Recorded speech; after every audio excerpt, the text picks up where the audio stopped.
Bobby, thanks for bringing down your car. Yeah, it jumped off the page. I say jumped off the page because I saw it on social media. So it jumped off social media straight away, just distinctively because of its paint job. You know, I can't remember the last time I've ever seen a car that's been done, you know, what's called one color in the other.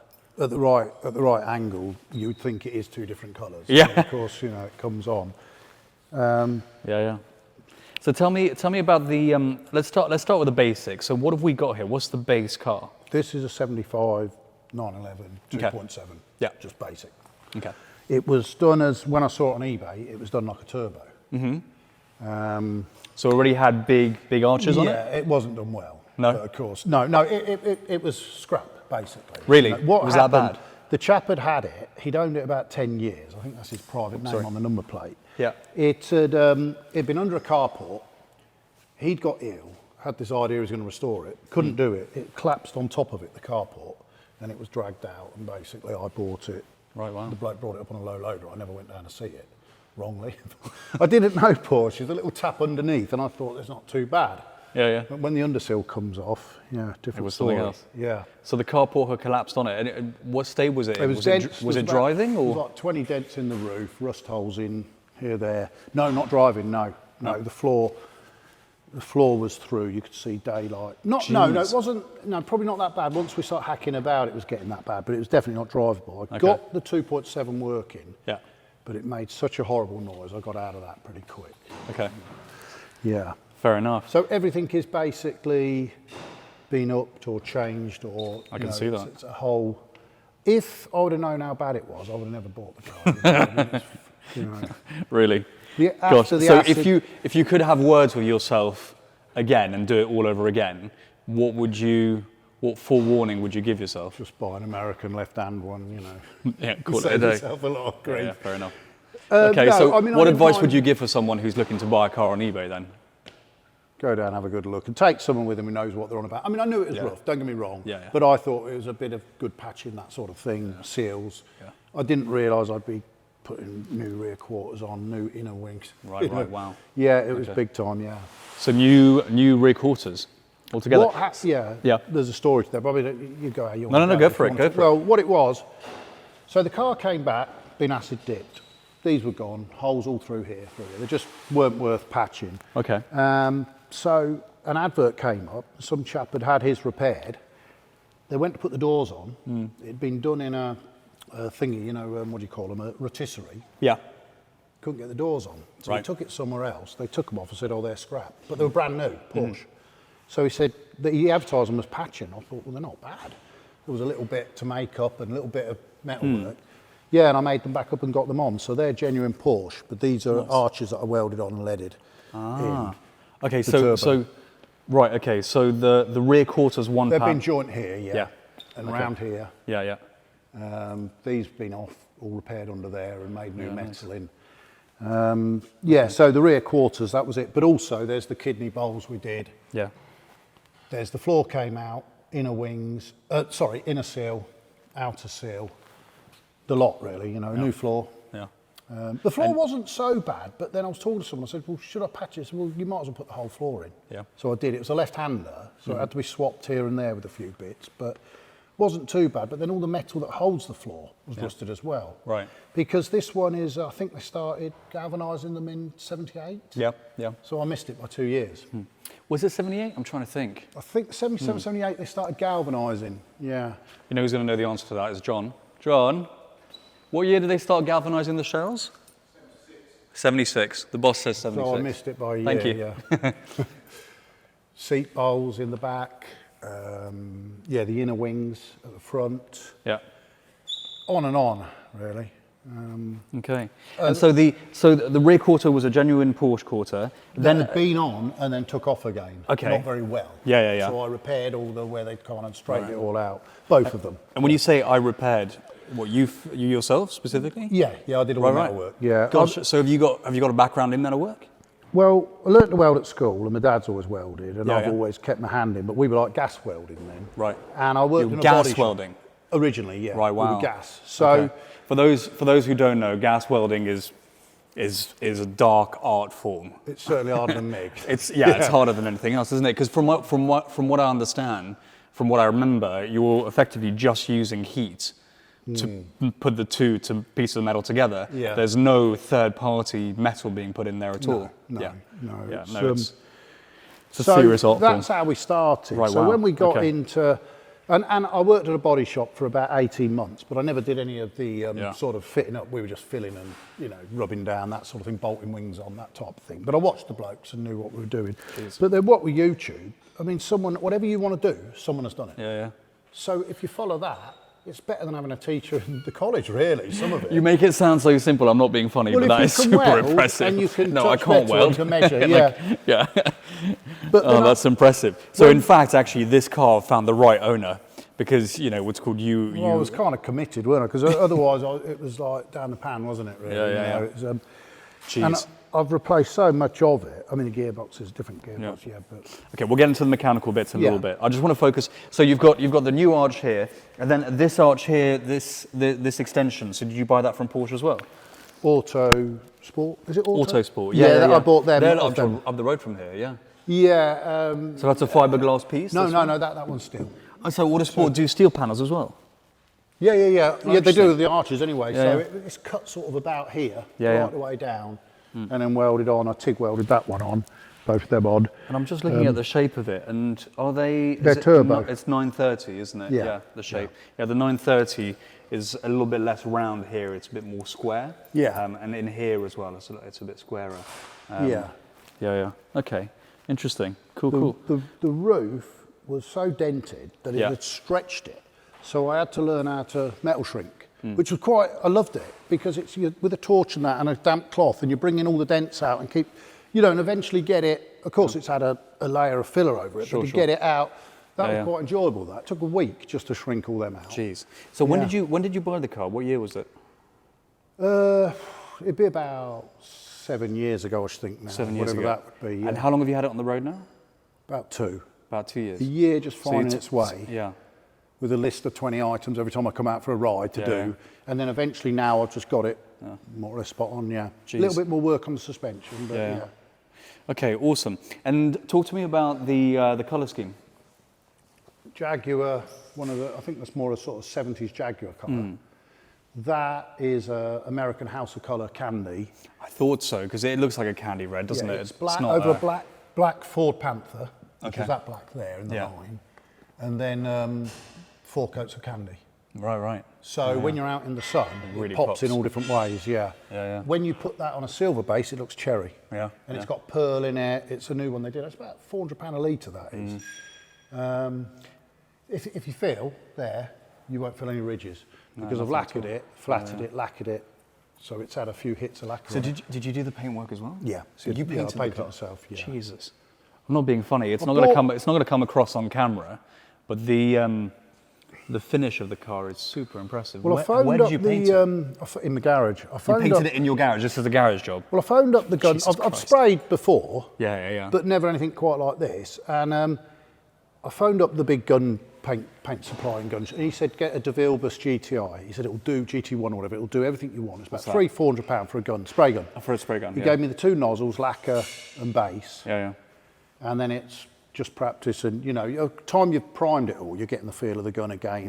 And, it comes back, because I used to spray, but I mean, it's and with the modern paints as well. We used to do them all in cellulose years ago. This is 2-pack. This is amazing to think that this is a garage job. Yeah. So what I did with the garage was I cleaned it right out. It's a breeze block garage. Yeah. But then I sprayed it all white, so I sealed all the dust in it. Floor soaking wet, 2 fans, air filter, and got as best I could get. So I thought I'll go for 100. If I get 95%, I'll be really happy. And that's been the sort of thing with all the car, really. I know I'm not going to get 100% to what a professional does, but strive for it. I'm not being funny, but there are professional jobs which are nowhere near as good as this, in inverted commas, And how about the lines as well? Laser. So there's a lot of masking. So a laser this side, then mark it, then pick it up with a laser the other side, get the car dead level. Yeah. Did take a bit of doing. Jeez. And so one of the hardest decisions you can make when you're restoring a car is picking what color to choose. Because when you've got blank canvas, that's when you go. It is hard. You know, if a car is like an original car and you want to keep that originality, then you're kind of stuck with the color. Well, but with this, you've got completely blank canvas. So how did you go through the process? That can be the most agonizing thing, is deciding what color to go with. Cobra. Sorry? I saw this on a Cobra, fiberglass Cobra, and I liked it, really liked it, and made inquiries into what it was. They had it different, but and then the silver to break it up.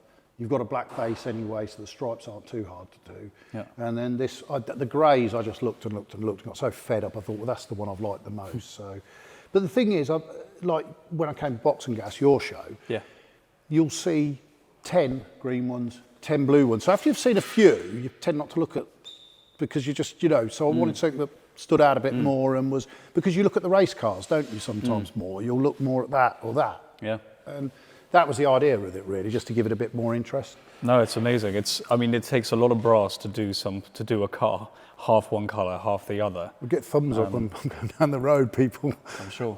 You just wondered at first, you wondered if you're on fire, But you must also, what must be quite interesting is also someone seeing it from one side and then flipping over to the other side and thinking, is it the same car? Exactly, yeah. Because I'm not being funny, but from this side it's a completely grey car, from the other side it's completely red. Exactly, yeah, I like that, yeah. Yeah, I didn't want to bring the two into either sides, if you like. And even, I did it before, I thought, it actually needs, I know it's two colours, but it needs breaking up a bit. That's why I put these on. Yeah. Just because it just seemed a lot of colour. Yeah. No, it's really cool, really cool. Super cool. So front we're running RSR arches as well. Well, sorry, 930 arches as well. Yeah, I bought the fiberglass wings second hand. They came off an RS, this bonnet, the doors, and they weren't flared. So I put these flares on, I bonded them on, and then filled them in. And so that's a steel flare as well you put on? No, that's fiberglass. And the whole thing's fiberglass? Yeah, the lot's fiberglass, yeah. Okay. So's the bonnet. Right. Yeah. Bit more difficult to, because when I did all my fitment, I did it with the steel. Yeah. But a bit more difficult to line up and fit, because they are, but not too bad really. Yeah, nice. Awesome. And so was the RSR always the inspiration, or was that always what you were going to plan to do with the car? To be honest, I didn't really know that much about Porsches. I'd always loved them as a kid. And my dad died, and he had a vintage car that he'd restored. And I inherited that, but that was like not something you can really use or do anything with. And so I sold that, and with that money, I bought this. It was just, I got rid of that. I saw this on eBay, always wanted one. Just bought it, yeah. Super cool. Okay, let's talk. I'm glad I've done the journey now. Don't get me wrong, I don't regret it. I enjoyed it. Well, it was addictive. I just wanted to be in there doing it. It was, if you had a day off work or something, it was great. Yeah. Something. So in that case, would you do it all over again?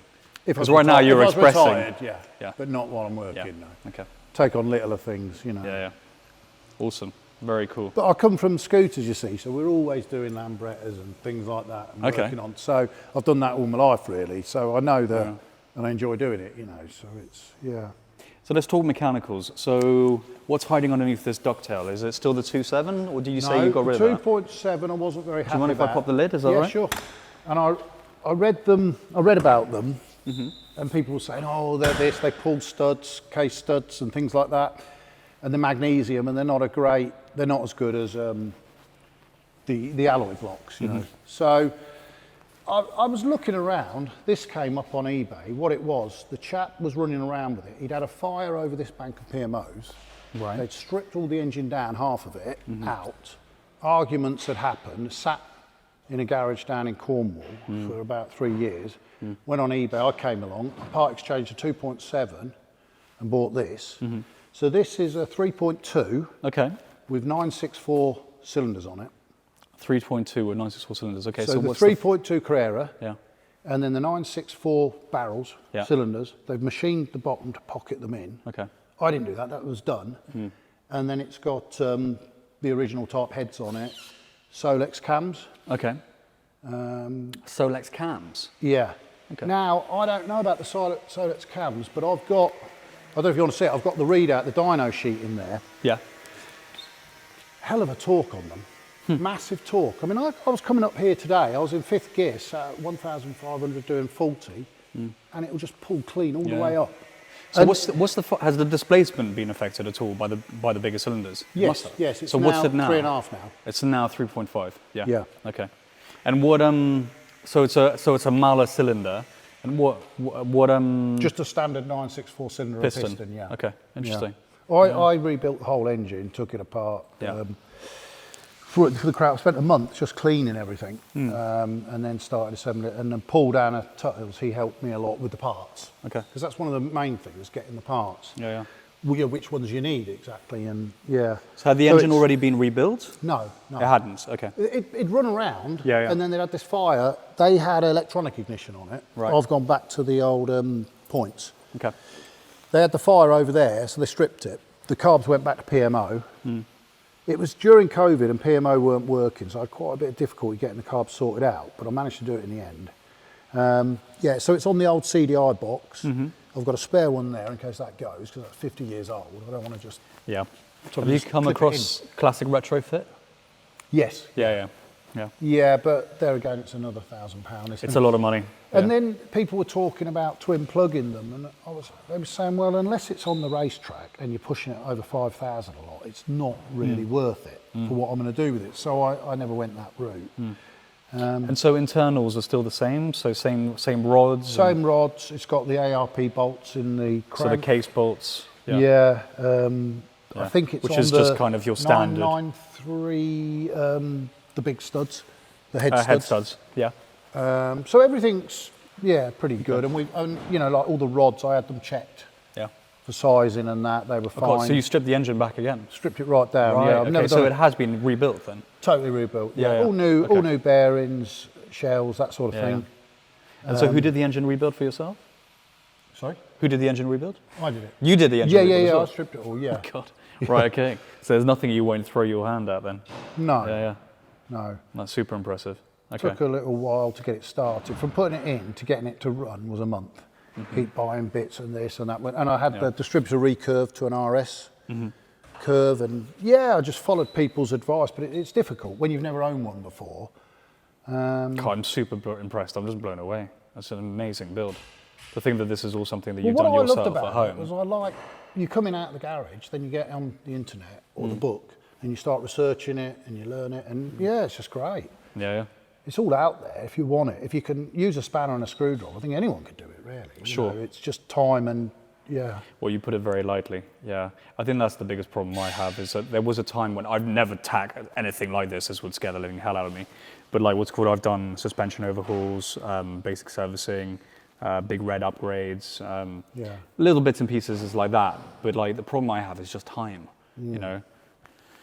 I set it all up, did all the jetting and everything, and the air mixture screws, which is quite a bit of an art to get that right. And it would run lovely up to 3,000. So I was running it in, so I never really went higher than that. I was running it in. But then when I did, it was you could tell it was wrong. It wasn't working right. And I just stripped the carbs, couldn't sort it out.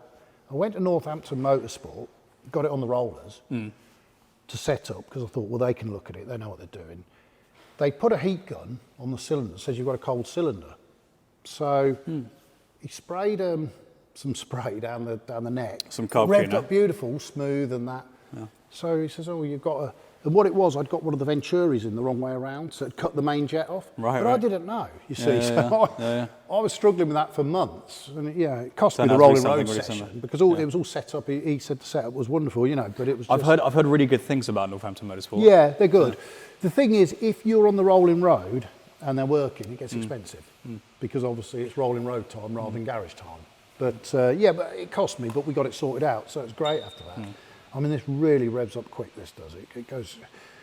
I mean, you don't need to use it for modern driving up to sort of 3,500, but then when you wake it up... It starts flying, yeah. Awesome, really cool. Well, it's usually the case, isn't it? When they come on cam, further up the rev range, that's when these things really come alive, these engines. Yeah. That's super cool. Yeah, 3.5 seems to be the upgrade that people do with 3.2s. I've got that dyno sheet in there if you want to have a look at it at some point. Yeah, we can have a quick gander. Yeah. Awesome. Very, very cool. Try so you're to have it as simple as possible, really. Yeah. So what are you putting out? What horsepower are you putting out since you've got it on the dyno? 260. 260, yeah. Yeah. In a car that weighs what, 1,000? I've never weighed it, to be honest. 1,100, something like that? 1,200? I've corner weighted it, but I've never weighted it as such. Yeah. That's a lot of power. Yeah. Enough to keep you on your toes for sure. Yeah. Super cool. Okay, awesome. And so have you got any ore coolers at the front? Or? Yes, yeah. Because you've got the aperture there, so. So yeah. what I did with that, that's a Mocool one, larger than standard. It's really quite big. I've cut out the back to let the air through. Now, what I did was I didn't run the Porsche pipes down. I ran braided, but I put them through the seal. Okay. Because I'd seen some crushed and I thought, I don't want to ever have an oil pipe get hit for some reason. Yeah, so they went down the seal and then they come out and then they go to the normal thermostat. So they're in there they are, them two there, they go down. That's another thing that Americans do. So they're inside the seal? Actually inside the seal. Interesting, yeah, because normally they're hanging below, underneath the car, aren't they? Well, I welded two stainless pipes in the steel so I could feed them through. So they're not just hanging there in the seal. No, sure. But of course, the only thing is with that, when it gets hot, the wax all starts smelling. One of those things. No, it's a really smart setup. I'm trying to see whether we've got a car that I can demonstrate what we're talking about on here. No, not really. But actually, they look vulnerable, don't they? This one here, I'm pretty sure. Yeah, you can see it on this one here. Yeah, so what we've done is we've gone through on the outer seal. There's two holes there. You can just get the tubes down, then thrill them through. Yeah, that's right. So you can and see then you're one continual, you've only got two brakes. That's how they would be as standard. Because they've got a few brakes on the pipes, haven't they, here and there? Whereas I've just got the one, I had to get a fit in to do it, and then come round and right the way through. Nice. And that's got to keep things nice and cool. Yeah, well, it runs about 170. The hottest I've had it has been about 180. Okay.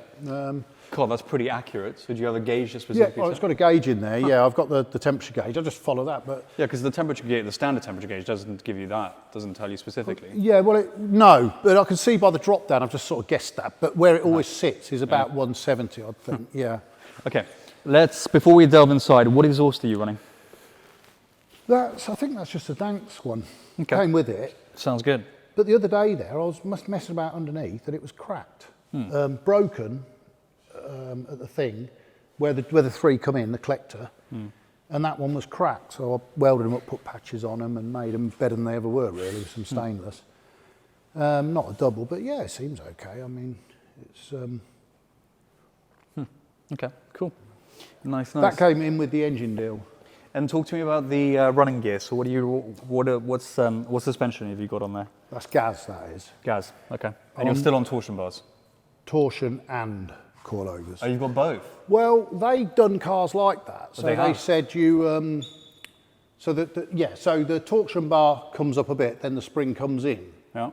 But in practice, that's a lot harder than you think trying to sort out. So I might go fully coilover. Especially in terms of geometry and so on. It's a hell of a setup to do it that way. Yeah, the back seems fine. The front's porpoising a bit. Yeah. There's a bit oversprung. Yeah. So there's a bit of, playing about to do there. But I don't know what size springs to put on, but I reinforced all the towers and everything in the back, Let's have a quick look. I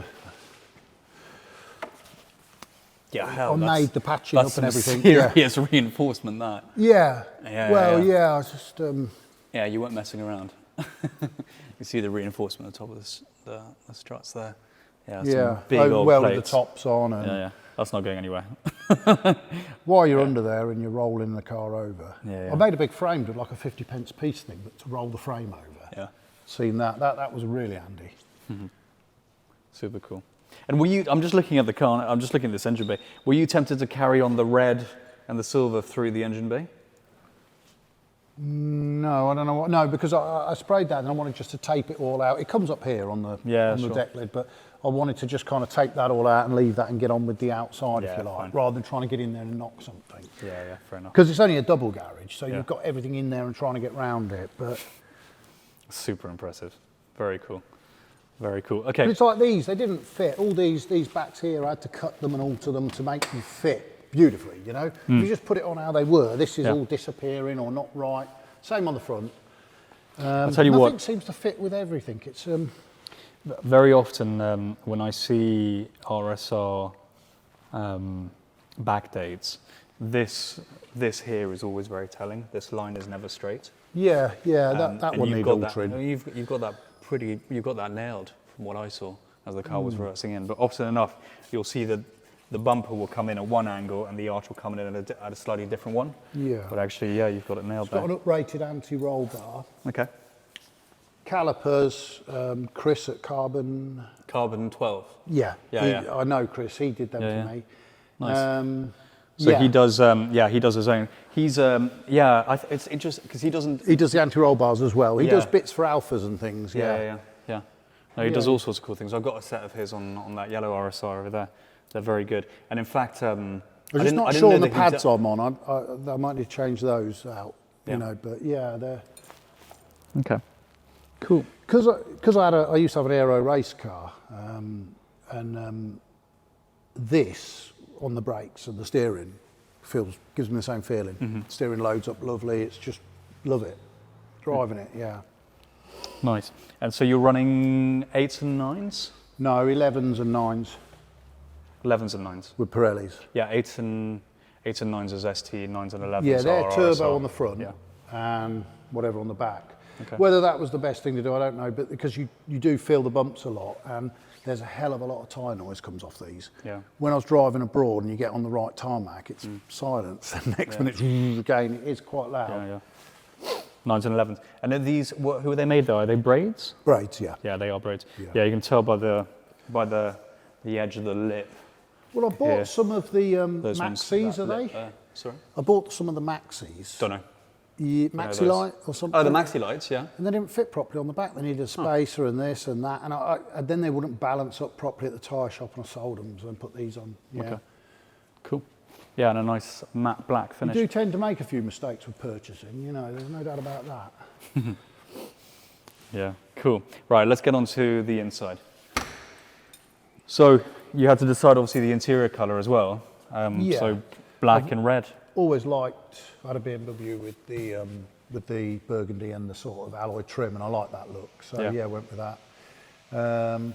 Deleted the seats. You'll like this in here. Mm-hmm. So that's just a wooden box I've made. But have a look in there.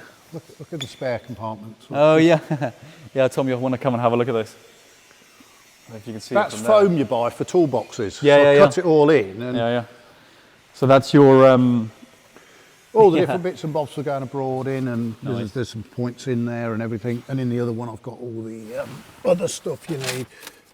I've got leads, distributor cap. I'm going to get a fuel pump actually as well, because I was thinking. And then I made this little tray at the back to sit in there out of alloy.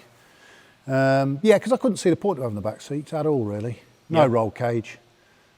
Yeah, nice. I set the Very car cool. up. And you put some speakers in there as well, I think. Yeah. Crank it right up, they work. Yeah. I tried an amplifier, but it was picking up the engine all the time. It was terrible, yeah. And that's funny. Okay, and so what seats are these? So these are the original seats, and I had them bolster them a bit more here and allegedly here. The first bloke messed them up, so I had to get them off him after 18 months and took them to someone else. But I did 2,000 miles in this, and I didn't get any backache, which in the van or a modern car I can be bored after after 2 hours. So they're really nice, Porsche seats are known for being incredibly comfortable. The only thing I may do is I don't know whether to put an extension on the steering wheel, because I want to go back a bit further. I don't know if I'm a bit, because my legs are longer. This, I deleted all the original, like the 76 has like the big light switch here, and I did all my switches down here. Oh yeah, okay, cool. But the reason I did that was all these are on relays. I wired it myself. Of course you did. Well, the loom was $3,000. I bought a kit car loom for 170, American one, and then just take the wires off, and not quite that simple, but I learnt a lot about wiring, put it that way. But the switch was 400 quid just for the Porsche switch. So I put them all onto the little toggle switches. All the different bits. I put these alloy in and then inlaid it with leather. I did all that leather trim. I did all the leather trim, apart from the seats. So you did the dash as well? The dash, yeah. You wrapped the dash in leather? Yeah. Right, wow, good job. And these are just alloy things you put on front of the original dials.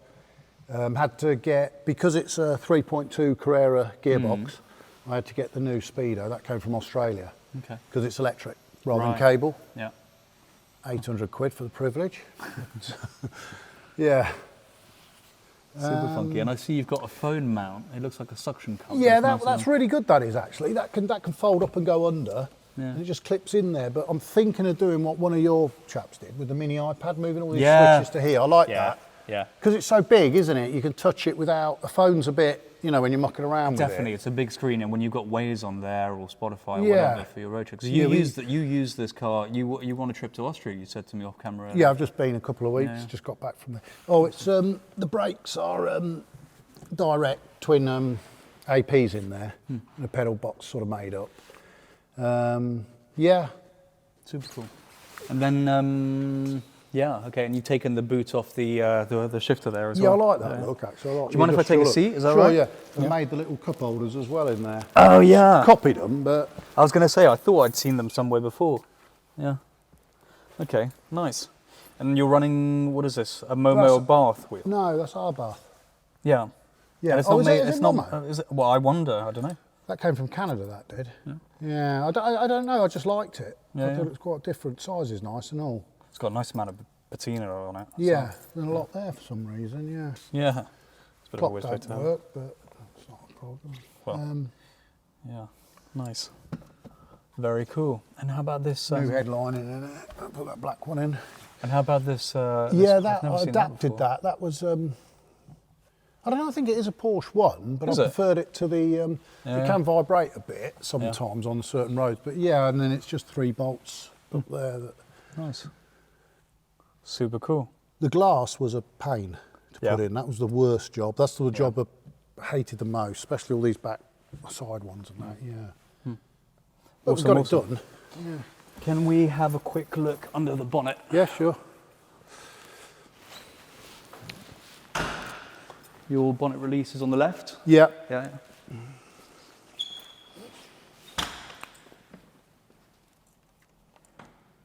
So you've Give got it a couple, it might. Yeah. There we go. So you've got a central filler. Yeah. Yeah, I just welded that one into, I bought the kit and welded it into a new tank. Okay. Nice. 993 spare. Look, I've been doing my foam there again with my sockets, keep them all nice. Oh yeah. 993 spare wheel? Yeah, because the old one was, I can't get the tyres for the old one. They're all perished and that. And this is a later one with a newer tyre on it. So I think that's a 16 that. And then I braced up, these are the inner wings I put on. I made a jig to get them in the right place, you know, so I jigged up the old ones, took the jig off, took the old ones off, put the jig back on and got them in. That was a hell of a job, you know. And I've seen welded the whole car as well. Give it a bit more structural. Yeah, that on, and these have all been braced up. Yeah. And it's got the other anti-roll bar in it, the older anti-roll bar. I'll tell you what, it's clean in here, like there's not much going on. Like, there's no wiring all over the place, or... Made that as well, nice tidy. little, quite like that, yeah. Nice, and you've got a little light here. Yeah, it does work, but I think the earth's off it at the minute, but yeah. Awesome, cool, brilliant. Still, the job sheet's coming down less and less now with the miles. I've done 5,000 miles. Yeah, since you've had. Yeah, and I think I had one problem with the petrol pump. Sorted that one, and that's about it, really. Nice. So how do you use the car? Whenever I can. I use it through the winter. Yeah. Took it through. I can't see the point. So do you wax all the bottom? I did all that, yeah, but the salt has took some of the zinc off the fittings and that, but I can live with that. I want to use it. Because, you know... I got to admire that, because you went through the absolute pain and headache of doing all the metal work yourself, and then you're just running it through the winter. Well, garaging it and covering it up is like saving your girlfriend for the next bloke, they say. Fuck. Okay. Well, it is, isn't it? You know, you can get, what, another 40, 50% usage, can't you, really? And there's always something on in the winter that's worth going to. Yeah, there's always some kind of car event in some way or another. I find the heater works quite nice. Yeah. Nice and warm, yeah.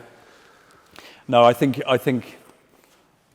my only hesitation with using cars for the winter is I can't be dealing with the rain. It just ruins the drive, and it just makes it really annoying. Or like when it's really cold outside, you just can't get the traction. Yeah. So for me, it's really become. I used to run cars through the winter. Black Betty back in the day when it was my only 911, I'd run that throughout the whole day. At one point, it was my only car. In those days, 964s were dirt cheap.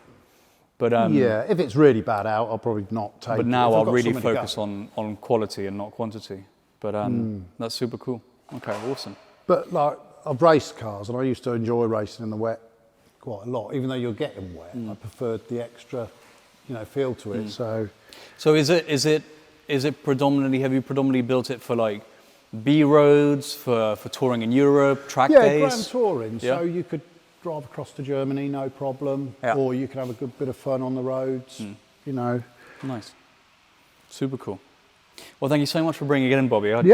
No problem. I ran out of questions. It's a super car and super interesting. It really jumped out at me was the color scheme, but finding out that that so much of the work that's gone into the car is all your handiwork in a two-bay garage is super impressive. And good on you, because what's called, you said it's taken 5 years, to get it back on the road. That's a lot of perseverance and a lot of patience, certainly more than I would have. So thank you so much for bringing it in, and also for traveling all the way to get here. Yeah. Okay. Cheers, dude. Cheers, Ed. Thanks. Cheers.